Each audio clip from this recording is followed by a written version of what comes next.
நீ விசுவாசித்தால் தேவனுடைய மகிமையை காண்பாய் என்று சொல்லப்பட்டிருக்கிற ஜீவ வார்த்தைக்காக எங்கள் தேவாதி தேவனுக்கு கொடான கோடி ஸ்தோத்திரங்கள் உண்டாகட்டும்.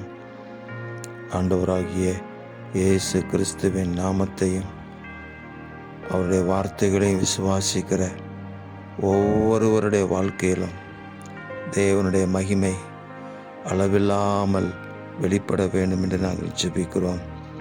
சாலமோன் ஜெபம் பண்ணி முடிக்கிற போது தேவனுடைய மகிமை ஆலயத்தை நிரப்பிற்று. கர்த்தருடைய மகிமை ஆலயத்தின் மேல் தங்கியிருக்கிறதை ஜனங்கள் கண்டபோது முகங்குப்புற குனிந்து பணிந்து கொண்டார்களே. தேவனுடைய மகிமை எங்களை அளவில்லாமல் நிரப்பட்டும். தேவனுடைய மகிமை எங்களை சூழ்ந்து கொள்ளட்டும்.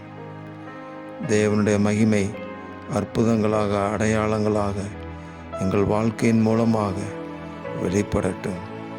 இதை பார்க்கிற ஜனங்கள், கேட்கிற ஜனங்கள் கர்த்தராகிய இயேசுவை விசுவாசிக்கும்படி தேவனுடைய மகிமையின் பிரசன்னம் எங்களை எப்பொழுதும் நிரப்பி எங்களுடைய உள்ளத்தையும் இல்லத்தையும் நிரப்பி நடத்த வேண்டும் என்று ஜெபிக்கிறோம்.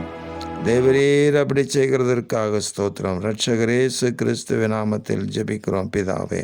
ஆமேன், ஆமேன், ஆமேன்.